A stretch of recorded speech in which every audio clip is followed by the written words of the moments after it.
With this now 30-day delay on tariffs, more Canadians are looking to use that time to change their consumer habits and buy products that are made in Canada. I try to avoid United States right now. I really do. It's very important we buy local. This way we're gonna get our own people making money. So shoppers are searching for products that are Canadian, but sometimes, well, that's easier said than done. For a closer look at what that actually means, what it means to buy Canadian, I'm joined by Fraser Johnson. He's a supply chain expert with the Ivey Business School at Western University. He's joining us from Sarasota, Florida this morning. Welcome. Morning, Anne-Marie. Thanks for having me on. All right, now that everyone has started to do their research, they are finding out buying Canadian is not as straightforward as we had hoped. First of all, what does it mean to buy Canadian? Well, the Canadian producers have labels, so they're the product of Canada, which means that the product has about 98% content or more in Canada. Then there's made in Canada, which means that at least 51% of the value added comes from Canada. You know, on food, that seems more straightforward. Plus, the grocery stores are really helping us out with that. But when we look at other products, like beauty products, for example, their labels aren't as clear. So how can consumers tell if this is a Canadian product? Well, they look for the label that says product of Canada, made in Canada. But, really, from a consumer standpoint, the purchases fall into one of three buckets. So first of all, it's not available in Canada, so that might be consumer electronics, for example, in terms of being made in Canada. You've got product that is available in Canada, so it might be certain food products on an annual basis, wine, clothing, furniture. And then there's products that are available some of the time, and an example of that would be fresh fruits and vegetables. What about for things like clothing, Fraser? So when you're looking at something that might have been designed somewhere else or designed in Canada, made somewhere else, where do you fall in the lines of that? Well, this is where consumers need to do their research because we've got some great Canadian clothing brands like Canada Goose and Roots, for example, but quite often these companies outsource production of their products to overseas companies. So you really have to check the label on the product when you're buying it, and sometimes you can do that in advance.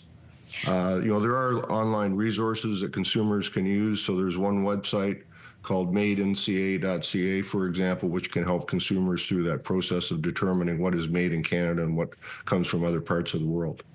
How difficult is it for Canadian businesses and manufacturers to build and create products fully made here in Canada? It's very difficult. It's difficult to pivot and disentangle supply chains that have been set up literally for the last several decades, just because of, will probably be a short-term event in terms of the trade dispute with the U.S. The difficult part of this is that Canadian businesses looking to expand in terms of buying capital, increase production, put money into new product development, really don't have any clarity in terms of what the future looks like. So it makes it very difficult from a business planning perspective. Listen, you would know this, and everybody knows this as well. Provincially, it is a lot easier just to ship things an hour south of the border than it is to go from Ontario to BC. But there are more calls now politically to reduce those interprovincial tariffs here in Canada. How much of a difference would that make to our economy to not be selling south, but to be selling east-west? Yeah, the opportunities that I read in the various reports are, between 3 to 4% bump up in our GDP. And really, the trade dispute with the U.S. is independent of the interprovincial trade barriers. And I've long argued that, we need leadership at the federal, provincial levels to be able to resolve these issues and make the country more competitive internationally. I want to just give everybody, everybody's information and the sharing that's happening on social media is where can I find a list? What are I want to purchase non-American products, not even just Canadian, but non-American. And so people have been putting up these lists of well-known Canadian companies. So we're going to throw one up as well. These are ones that come up a lot. Dairyland, Saputo Cheese, Great Canadian Meat Company, Woodsack, Pelee Island Wineries. Are there some others that you can think of? Well, I think on the food side that, we got some great Canadian food companies like Maple Leaf Foods and McCain Foods, for example. There certainly are smaller producers.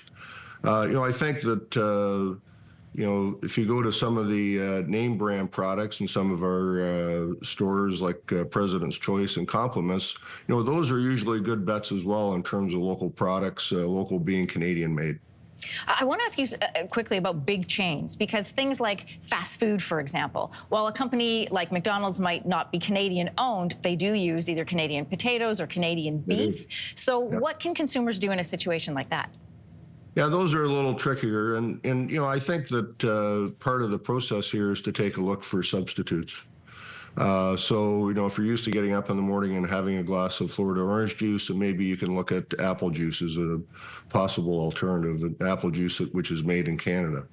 But the reality here, Anne-Marie, is that, which we should really talk about just quickly, is, the financial implications of these decisions. Sometimes Canadian-made products are more expensive, and Canadians have been through a period the last 4 or 5 years where we've had tremendous food inflation, and a lot of people are just worried about putting food on the table for their families. Well, that's exactly it. And a lot of those Canadian name brands are expensive brands. They are. And we're in an affordability crisis. Groceries are already too expensive for most families. They're skipping meals.